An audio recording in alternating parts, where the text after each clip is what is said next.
Welcome back, everyone, to the Invisible Podcast. My name is Dr. Ashton Wilson. I am your host, and it is a whole new year here on this podcast. It's been a little while, but I'm so glad to be back. And not only just back, but I am back with my good friend and esteemed colleague, expert naturopath. I've got Kris Jasper on the line from Hypermobile Natural Therapies. Hi, Kris. Hi. Oh my gosh, that introduction. I feel so valued. Thank you. You're so welcome. Well, it's been a few years that we've known each other now and we've been working It together. has. So I feel like that introduction is absolutely just just doing you justice. Thank you. Yeah, we met after I had my daughter, and I had known about Ashton for a while, but I was like, oh, I need someone to kind of help me in the strength area. And I was struggling. We were going to New Zealand, and I needed, like, I think I maybe like 2 months or something to get me like walking from hobbling around to take a 6-month-old to New Zealand, which was insane. But we do these things. But Hey, yeah, your strength program was awesome. yeah, you did it. You smashed it. Well, mostly. Well, we are here today to talk about, I guess, some new research and some new things that you and I have both been seeing through our clinical experience and in anticipation of the updated 2027 diagnostic criteria for hEDS. And Yeah. before we dive into all of the juicy stuff that's coming out, what's been going on with you? What's been happening in your week? Let us know. Okay. What have I done this week? I had a client who we've really been working on their pacing, and I have an app now that my lovely partner built for me.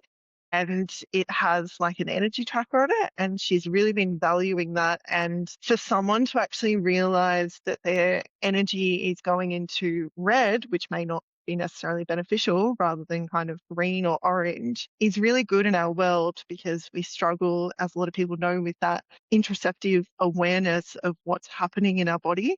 So to be able to actually put that onto the app and then see a graph of it and go, this is where I'm expending my energy, has been really helpful to her. And then another client, I sort of got to realize that they were overdoing it, and that's perhaps why their symptoms were returning a bit more than what they would like. Other than that, I'm running after my two children who've been sick and given me their cold. Yeah, it is. We are heading into the peak of winter here in Melbourne, and I think Yes. that you are one of many who are picking up every virus from their kids. And yeah, there's just so many things going around at the moment. So Yes. it's just part of living in Melbourne in the winter. I think we all just pick up everything that comes around. Think so. And in our population, we're a bit immunocompromised, a lot of us, and really supporting the immune system at this time of year. For me, that means that I haven't gotten this as bad as what I possibly would have like a year ago. With supporting that immune response and supporting my mast cells, I haven't had a huge flare. So to me, that's a massive win that we're still doing this podcast and I can still have this conversation with you. Absolutely. And on that topic, I think that that's a great segue into what we're going to talk about today. We're going to discuss the new emerging research around the involvement of mast cells and mast cell activation in the hypermobile space. And I think this Yes. is really exciting research coming through. And I think a lot of the research is catching up to what we have been seeing clinically for quite a long time. But we had a little bit of a conversation last week, which just took an absolute, I guess, like there were a few tangents or a few deep dives. Yeah. And then we decided we need to actually do a podcast about this and share what we were talking about with, I guess, our listeners and the world.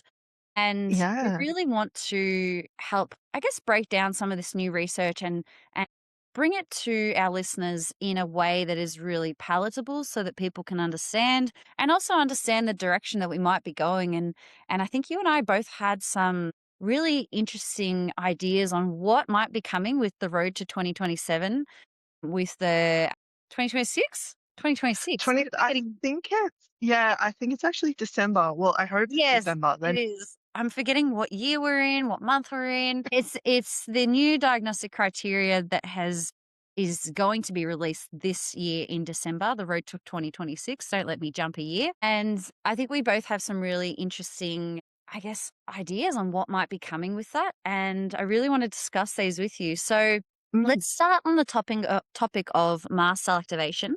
and the Mast Cell Activation Syndrome, and otherwise known as MCAS, which both you and I have experience with. But I'd just really like to hear Yes. your perspective coming from a naturopathic view. What are you making of the current research coming out around mast cell activation, the immune system, and the effects on the body? Yeah, so first of all, for those of you who don't know what a naturopath is, we're basically nutrition, lifestyle, and supplementation. So that can be herbal and nutritional supplementation. And it kind of means that we do all three all together and we work with the body as a whole. So I don't view MCAS as, it's only an immune response. It has a response throughout the whole body. And when we're looking at research, like there's two kind of different, I guess, theories that are out there to me, and they kind of merge into each other. The first one is that the mast cells sit on the connective tissue and they, I guess, aggravate the connective tissue in a way, and then they what's called degranulate, and they release not only histamine, but a whole lot of, we're going to say, inflammatory chemicals. So to basically explain inflammation, when you cut your finger and it goes red and then it gets a bit puffy and the skin might hurt a bit, that's kind of an inflammatory response. When we're talking about MCAS, we're talking about that on an amplified level, but in a chronic way that continues. Whereas if you cut your finger, hopefully you have enough wound repair to, repair that pretty quickly. And that's what we call like an acute response. The other kind of theory that people are sort of throwing around at the moment is this kind of, I think it's epithelial tissue theory, in terms of not only do the mast cells sit on this connective tissue kind of layer, but they also sit in the epithelial layer of the tissue of the various areas where the connective tissue is, in terms of like through the nose, through the ears, through all the digestive tract, through the bladder, things like that. And then that brings us to the immune system in terms of the digestive system response. Are you following so far? Is this I follow. I follow. Listening okay, to you cool. following. So the idea with this epithelial kind of tissue is that the gut has this mucosal lining of this tissue. So it's in connective tissue conditions. We have seen, and you've probably seen in your practice, that the gut lining is a lot what we call more permeable. I kind of get people to think of it a bit like Swiss cheese, like those holes in like the Jarlsberg cheese, if you guys eat that, or like, thinking of a grater with the holes when you would grate your cheese. And when there's more holes there with our floppy connective tissue, that means that the mast cells become more active, and those mast cells sit right behind that layer.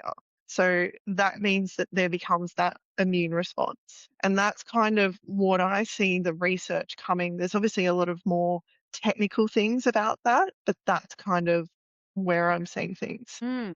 It's an interesting time, isn't it? Because I think only last week as well, there was a research paper released. I know that there are a few big players in the mast cell research field that were part of this paper, Yeah, including, I think, Dr. Tanya Dempsey and Larry Afrin. Sorry, I was going to call him Laurie. yeah, My Australian colloquialisms coming out there.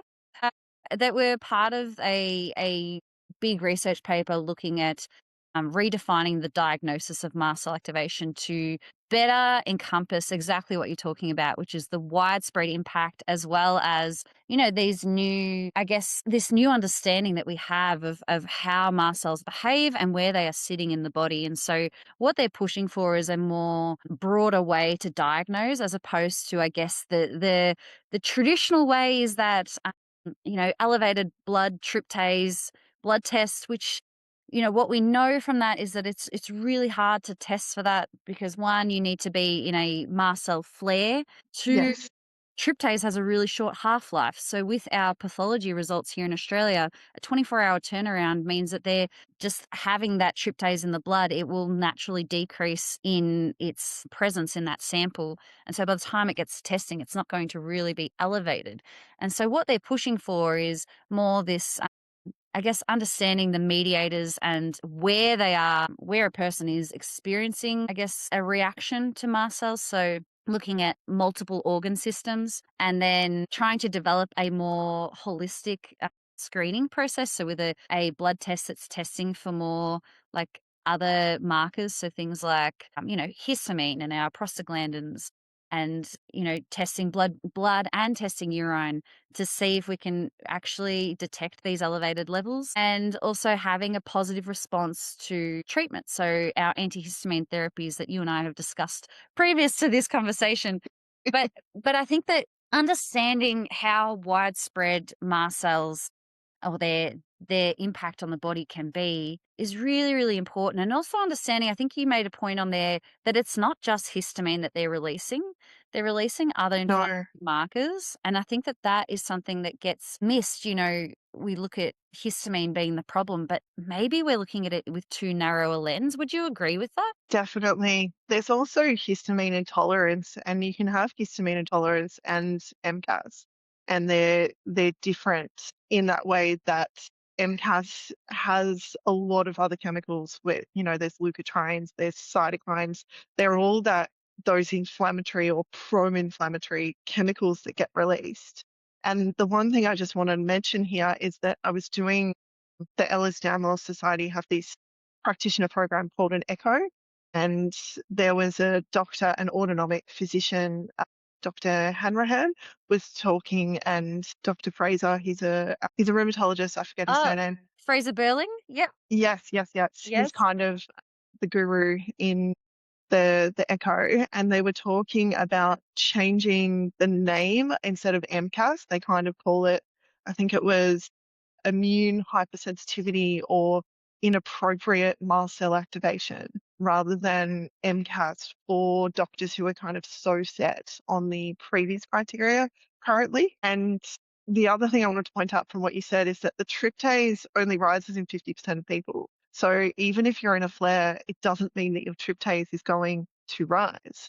I've tested it in a flare, I've tested it out of a flare. For me, it's just not a marker that really moves, but I have all of the other symptoms. So I think that's important to recognize for people that in these conditions, we want to look at the symptoms and not just the markers. And I think that's where we're heading as well. And things like the hypermobility spider questionnaire that looks at, all of the different symptoms rather than just the kind of numbers, like, when you're standing with your pots and you've got to jump 20 to 30 beats per minute, all of those kinds of things. So to me, it's kind of all about those things. And I've lost track of your question because I went off on a tangent. What was your question? Right, we're all a little neurospicy here, so we can all follow along with the tangents. I totally agree with you. I think that what you're saying and what you're touching on is really this idea that the terminology around mast cell activation syndrome, or MCAS, it probably does need to change along with the way it's diagnosed, because I get this all the time. Like, I'll see my clients who will come in, and people will come and see me. Primarily, I'm an osteopath. People will come and see me because they're in pain. That's why they come to see me. Yeah. And then when I explain to them, connective tissue disorders mean that anything that is made of connective tissue can be impacted. And so I want to understand the full picture, and I'll ask questions that seem like they're not related to the pain, but it's about understanding what kind of systems do we have impacted here. And it's interesting when I start piecing together, widespread joint pain, IBS related symptoms, brain fog, headaches, migraine, recurrent UTIs, interstitial cystitis, all of these, like rashes, all of these things that become a really clear picture that there is a immune response going on here that looks like it's a mast cell related activation problem. And then it's so interesting. I will give them a questionnaire that I send to everyone. I'm going to pronounce it wrong, but it's the Frage-Bergen. Is it the one that has like you put like ones and like you add up Yes, the intensity and then you go one next to it? That's one of yes. the ones I'm gonna have it self-testing on my website as Yes, well. and it's my favorite questionnaire to send to people to help them understand what other systems are involved, because it also gives Yeah. me a picture, gives them a picture. But it's so interesting. I'll say, fill out this questionnaire. We can talk about antihistamines as a first line of therapy, because a positive response to therapy is being looked at in that consensus too as part of a diagnosis. And so interesting how many people will take that questionnaire, because I say take it to your GP, show them, so we can talk about maybe getting a prescription for famotidine. And they'll say, oh, my GP doesn't believe in mast cell activation. I'll say, what's there to believe in? It's not Yeah. religion. Yeah. It's a scientific, well-researched condition that we have known about for decades.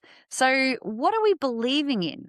And this is where I think, Yeah. if we can better understand our own judgments, our own, egos when it comes to medicine, we need to drop that and start going, well, what is the research and the evidence showing? And the person in front of you telling you they have these widespread symptoms, we need to start listening to them and finding a way. And I think that the research that Dr. Dempsey and Dr. Larry Afrin are doing, and amongst many other leaders in this space, the research they are doing is so important, because we need these voices to be pioneering the way to show modern medicine that this is something that exists and this is something that could explain so many conditions. I know you and I had a conversation last week around new research that came out just last week linking mast cell activation with lipedema, which has traditionally Yeah. had, no known cause. There's also been research in the last couple of years come out potentially linking mast cell activation with endometriosis. And so Yes, that's all a of big these, one. right? All of these conditions that have been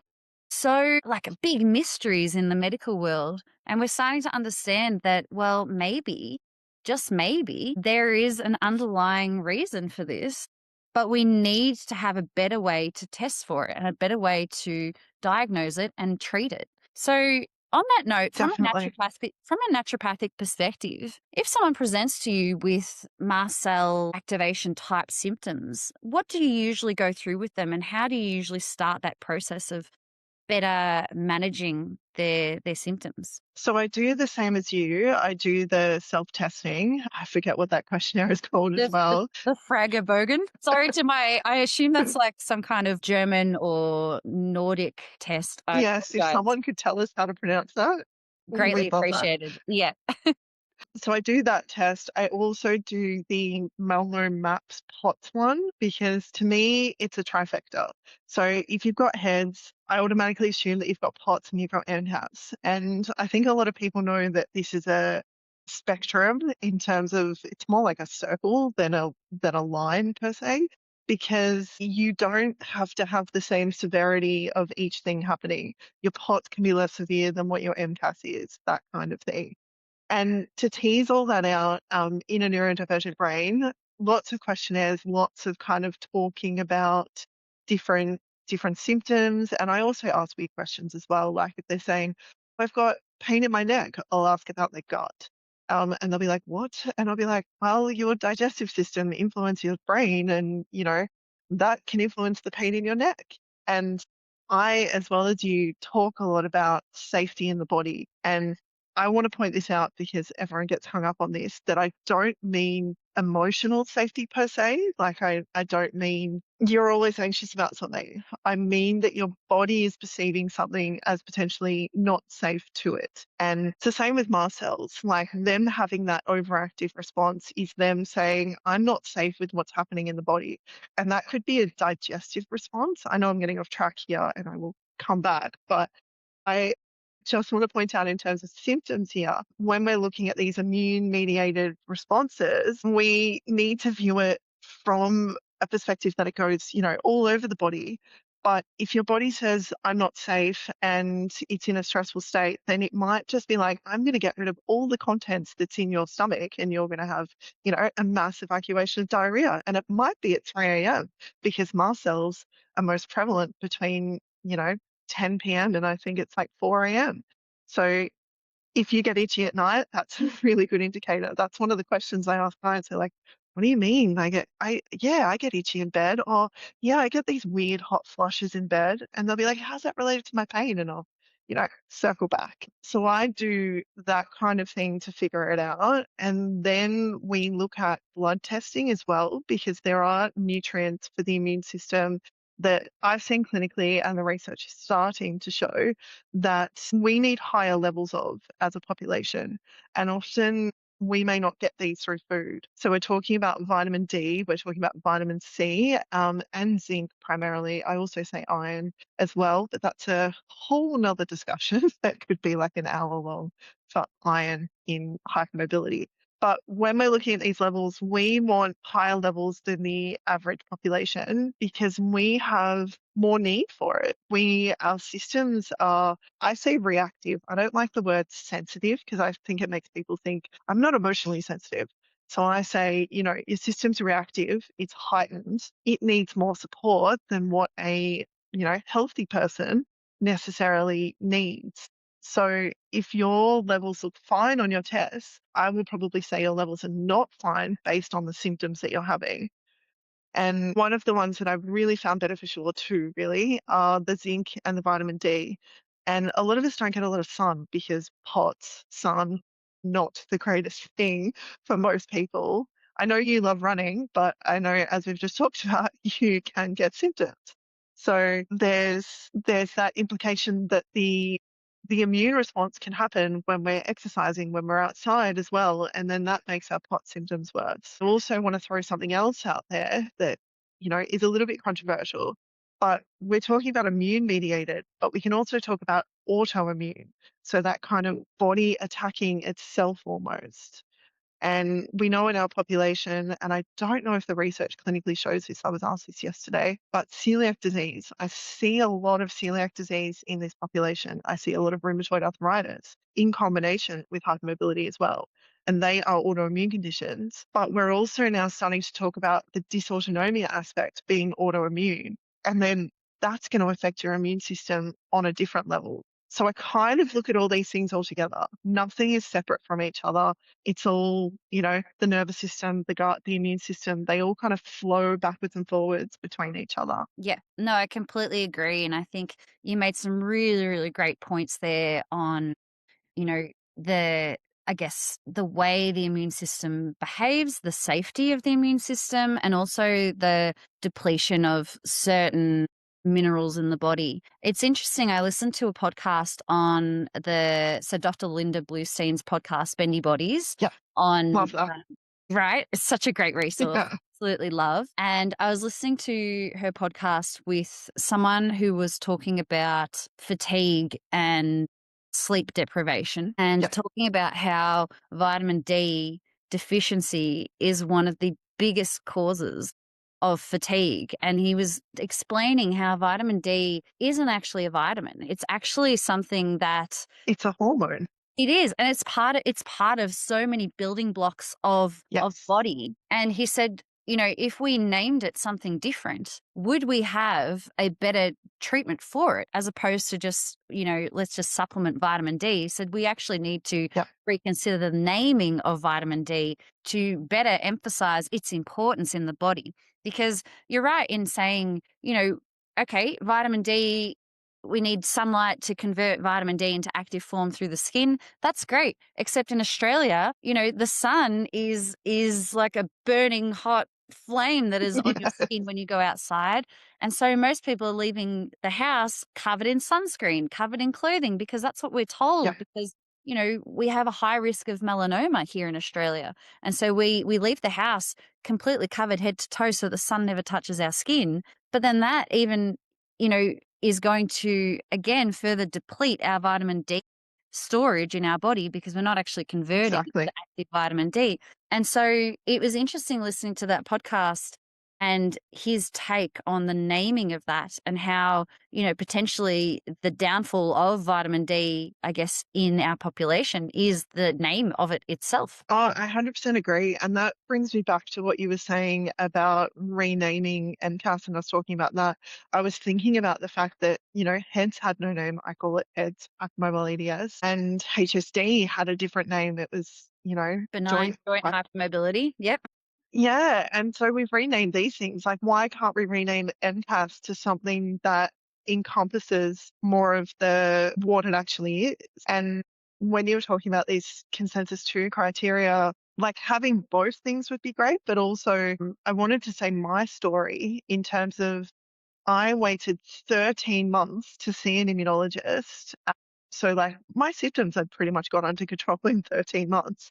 and by doing things myself. But I waited 13 months for someone who didn't believe in MCAS, only believed in the tryptase. And for me as a practitioner, that was demoralizing on so many levels. But thinking about that from a patient advocacy perspective, like I spoke up and I said my piece in the end. Like to start with, I was dumbfounded. I was like, what do you mean? This cost me a lot of money. This is 13 months. But then in the next appointment, I was ready. I was like, I've got things to say to you about how I feel about this. I'm going to advocate for myself. But our patients, they don't necessarily know how to do that. And you and I, we're talking about putting together something to help patients advocate. I haven't done more work on that, but I will. And when we were talking about, it's really hard for people to, yeah, take their point to the doctor and say, I have this. So with some kind of different criteria with that questionnaire, taking all of that together, can that be helpful with a new name? And the same with vitamin D. Medicare have stopped like saying that you can have a free vitamin D test. I think you only get one a year now because they were like, oh, too many people are asking for them. And, or when I say free, I mean bulk billed, but too many people are asking for them. This is costing the government too much money. This is irrelevant. Like, what does vitamin D do? And it's like, wow, from a scientific perspective, the amount of low vitamin D levels that I see, and I'm talking, I think the lowest I've seen is 30, and I'd want like 100 on that level. And there's new generation supplements which I've been using, which are getting levels up quite quickly now, and that's making a huge difference to people. So I agree with you. If we, I don't know what we could name it, but if it was something that people thought was more integral to their health, then I think they'd be more likely to think, okay, I actually need to supplement this. And ongoing supplementation, I don't like to do things, forever and ever, but vitamin D is one of those things that if you've got an autoimmune condition like me and you eat gluten, then I've got celiac disease, then if you eat gluten, then your vitamin D is getting depleted and you need to replenish it. If you don't spend a lot of time in the sun, if you physically can't do that, too much sensitivity, then you're going to need to keep supplementing vitamin D to keep your immune system in a state of balance. Hmm. Yeah, absolutely. I couldn't agree more with the I guess just the idea of being able to evolve and adapt and change names of things based on their importance and also like the validation of the condition. I think recently we saw polycystic ovarian syndrome be renamed. Yes. And I was sharing with you briefly before, at 23, I was diagnosed with PCOS. And now understanding, the change in the name and how it is changed to PMOS to encompass more of the metabolic changes that occur. Yeah. And I think that that is really important. And I think that, why not with hEDS, with HSD, with MCAS, with even with POTS, why not change these names to re-emphasize the actual experience of the person and to then Yeah. have modern medicine catch up with these names. And I guess that's kind of a good segue into this road to 2026 and the updated criteria of the hypermobile Ehlers-Danlos syndrome and hypermobility spectrum disorder conditions. Yes. How do you see this updated criteria changing, I guess, not just changing for the future, but changing for people who are already diagnosed? How do you see that change coming into play into this population? Hope it's good. I am a little concerned, like you and I had this conversation, that I am a little concerned that by combining HSD and HEDS together, if that was to occur, then that would be quite invalidating to both populations in that sense. And I don't know, you and I spoke about how we feel like they're two separate conditions. And yes, they have features that overlap, but I'm going to say causes, I don't know if that's the right word, or can be different. And I think that family history component is important. And I also think like the aortic dilatation component is important because that was how I got diagnosed. I happened to see, I was fortunate to see a GP who was EDS aware. Her son has a type of EDS. And she said, all right, it was at a time where I don't think many people were getting diagnosed. It was pre-COVID and it was, it was less kind of prevalent. I'd figured out this is probably what I had. And so I got the criteria and she said, all right, you need to go get a cardiac ultrasound and echo done. And so I got that done, and then it came back with the higher dilatation of the aorta. And then I had the family history as well on my dad's side. My mum has, bits and pieces here and there, which could be questionable as well. And putting all of that together, I felt like it was very validating. And I agree with that from an HSD perspective, but I also think that often there's not a family history with HSD that I see, and that can be different. I don't know if people see the aortic dilatation in HSD because that's not when people come to me. They already have a diagnosis often, or they're looking for one, and they'll either get sent for that test or they won't. Sometimes I push for that test depending on what's going on, but I do think these other features are really relevant, and I just hope that we keep all of those things in to the criteria. Mhm. Yeah, I think like just having a quick look at the criteria as we chat about this. Yeah, so the stuff that we're talking about with the aortic root dilatation and the mitral valve prolapse, which are the two cardiac involvements that we want to check for. They're the really important stuff. I always think anyway. We want to check for them Yes. regardless, but they are part of the criterion 2 currently on the hEDS criteria. And Yep. they're not so in criterion 2, 5 of about what's that? 12 to 13, 12 points need to be present. And that can include or not include those two, the mitral valve prolapse or the aortic root dilatation. So it's interesting you say that that was how you got diagnosed, because I would agree that a lot of my clients with diagnosed hEDS have had some cardiac involvement. But then there are some, you don't actually need it to be diagnosed with hEDS. And I think that that's where the criteria itself needs to be more encompassing of what we know now in the research. That criteria was developed back in 2017, and I now know, it's so long ago. 9 years later, like a lot of things have Yeah. changed, how like the research has changed. We still don't have a genetic marker, to test like we do for the other known subtypes of Yeah. EDS. But we do have a better understanding of the family history, the widespread implications, the multiple systems that get impacted. I think that we have a better idea now, and the criteria does need to be updated, but I think it does need to be very clear as to, you know, hEDS and HSD, are they in the same bracket or are they completely separate? And I think the way we look at them being interchangeable at the moment, I think maybe it downplays the need for a diagnosis, because if they are Definitely. interchangeable, Yeah. somewhat, and based on how well managed you are, will depend on, like where in that interchangeable space you sit. And Yeah. I think that what we understand now as well with hEDS, and particularly for response to anesthetics, is a really interesting one, because I always encourage my clients, if they say, do I need a diagnosis? I say, well, it really is up to you. We can start the process of managing your symptoms now, but getting a formal diagnosis, particularly for, surgical interventions, response to anesthetics, response to medications, I do think it's important. So Can I like, tell my story on that part? yeah, please do. Please share. So birth stories. So my son, I had a very traumatic birth that I ended up having a general anesthetic. He needed to come out. It was meant to be a cesarean, but the team were not great. They ended up kind of trying to put a central line into my vein here. And sorry, I'm pointing to my wrist and sticking a needle down into the very thin skin of my wrist. Sorry if that's triggering for anyone, but obviously that didn't work and my skin just kind of ripped.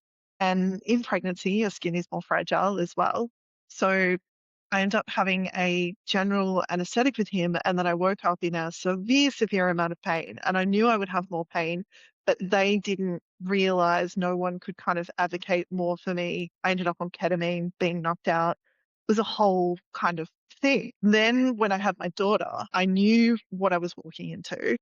a bit more. And I spoke to the anaesthetist, and I'm saying I had my diagnosis, but I just didn't know what my pain response would be. And I didn't have the right anaesthetist to help me through it with my son. So with my daughter, I had someone who understood our conditions, who we ended up doing an epidural and a spinal to have her as a cesarean. And then they kept the epidural in for 24, might have been a little longer than 24 hours, to give me more pain relief so that the extra pain medication would actually work for me. Because we do need to think about these complications. Like if anyone has any kind of surgery, you need to think about, I need an anaesthetist who understands me, but they're not going to take you seriously if you don't really have the diagnosis. And that's, so if you just say, I have these symptoms, it's generally not enough from what I've seen clinically, that if you don't definitively say I have hEDS, then they can't really kind of help you in that aspect. And I think that that's exactly where a formal diagnosis becomes really important. And thank you for sharing that story, because I That's think I think there's a lot of people who are listening who are, you know, born female, who are looking to, maybe they are looking to get pregnant, or they're unsure about maybe their, upcoming surgeries or anything like that. And I think it's really important that we have these discussions around what actually happens and why a yes, diagnosis is important,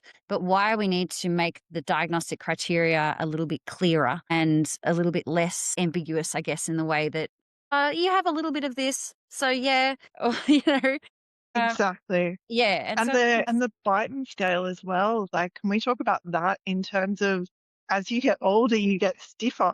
And we've spoken about this from a postmenopausal or, perimenopausal state, that a lot of people aren't going to qualify for heads that may have heads because they're at that stage where their body has stiffened up or they've got more adhesions around their joints. yeah. So I know that there is a little caveat in there, but I do feel like something clearer for that population would be better. 100%. I think that there is, I say it to people all the time, like the Baton score, it is part of the hEDS criteria, but it tests a very limited amount of joints. It doesn't test the hips or the ankles or, the toes, the neck.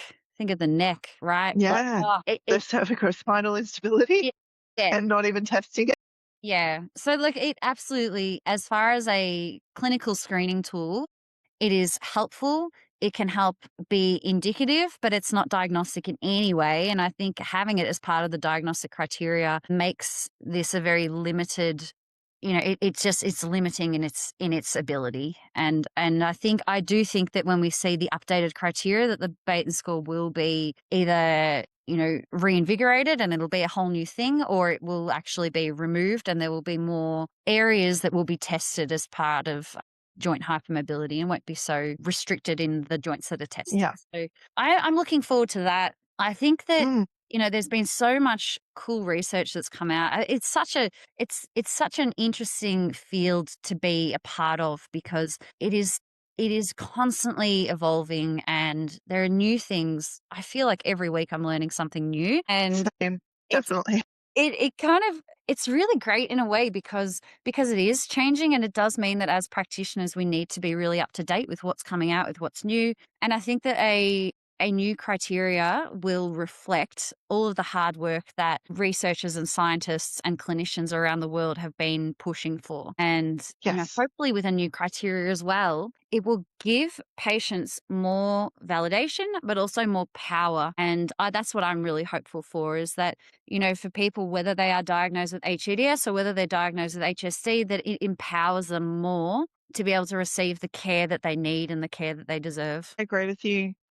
I'm big on patient advocacy or client advocacy. I want people to be able to speak up for themselves, because gaslighting in these conditions is so, so high. And having something concrete that they can refer to, even if they don't go and get the diagnosis, but they fit all of the things and that they feel validated by it, and they can present it to someone along with testing, self-testing and all sorts of things, then I think that's a better way forward. My concern is still that becoming recognized by, specialists, immunologists, all of these people, like thinking about what these things become in terms of them still accepting it. There's a big paper on, what is it? It's like autonomic or dysautonomic conditions in the gastrointestinal system. And there's still gastroenterologists out there who, don't take these things on board, that there is that gut-brain connection, that, there is that visceral hypersensitivity, that nerve hypersensitivity and things like that. And so I still have that reservation that we're not going to get the recognition that we want from this, but it's a very good step forward in terms of, where we're going. And in the way I think of it is like, diabetes had to start somewhere. Surely it wasn't called diabetes at the start. Surely it's evolved. There's like, how many types of diabetes now?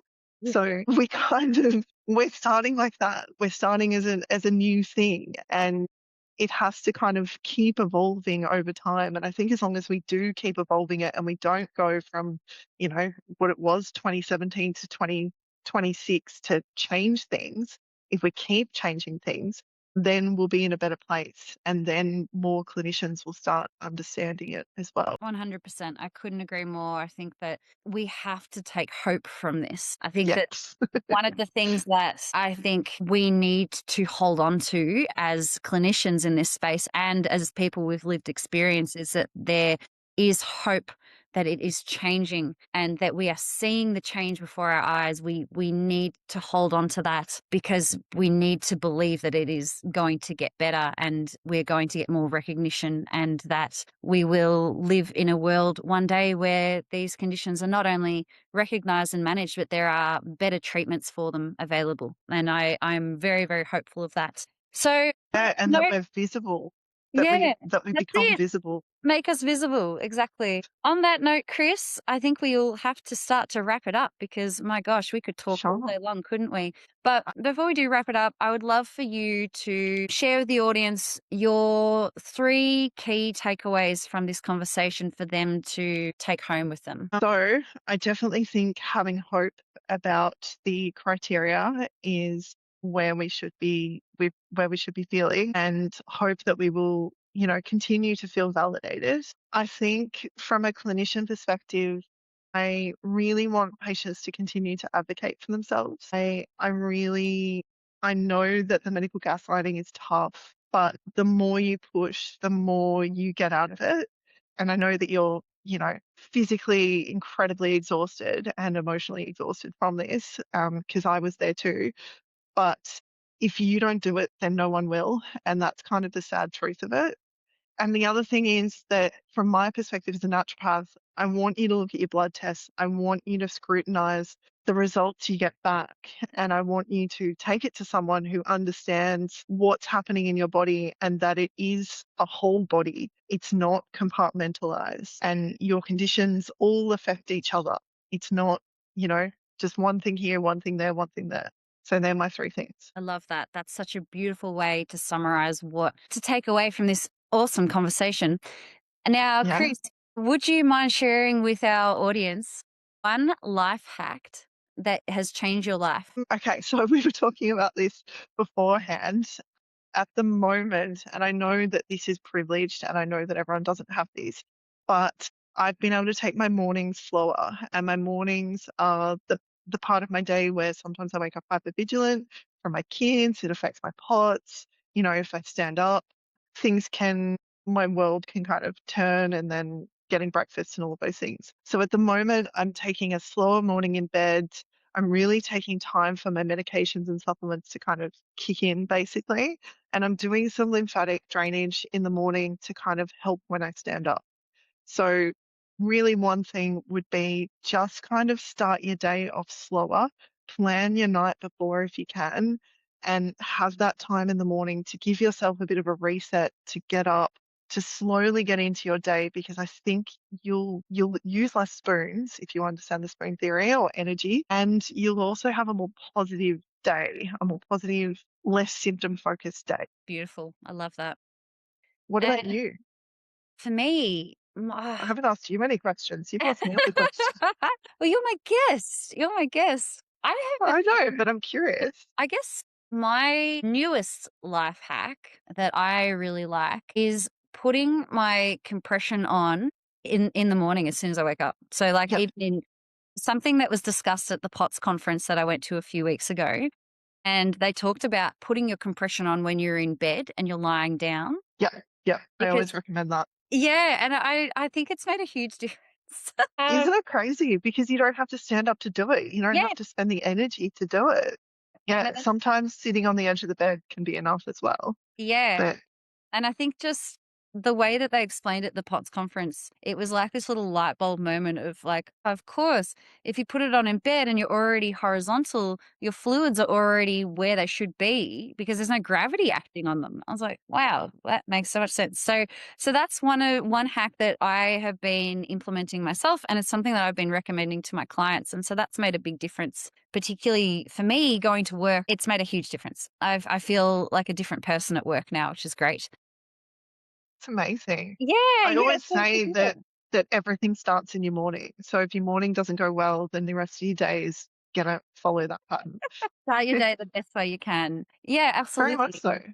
And finally, Chris, what is one thing Yes. you would like to see change in the healthcare system? Uh, I think and this is a personal one, I think for naturopaths to feel more respected in the community for what they can bring to the table. And I'm a big advocate on this, and I'm speaking up in the forums and the practitioner groups and everything about what we can do, because I want people to see that there is other avenues out there. Like there is definitely the medical avenue, and it's not one or the other. Like there's medical and there's natural, and they both work together, and your nutrition and lifestyle can play as big an impact as what potentially medication can if you don't want to have medication, or if you are reacting too much to medication. These things can really change your life, and to combine them together is even better.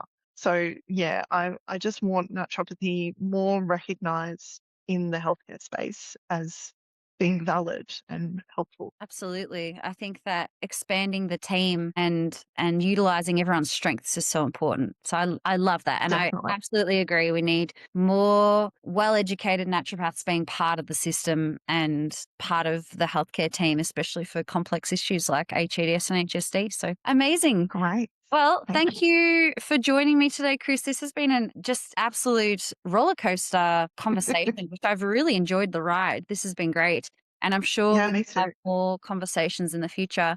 And thank you to the listeners for joining in. If you'd like to find Chris on Instagram or online, how do we find you, Chris? So I'm hypermobile.natural.therapies on Instagram, and I regularly post and I get irate about a lot of things.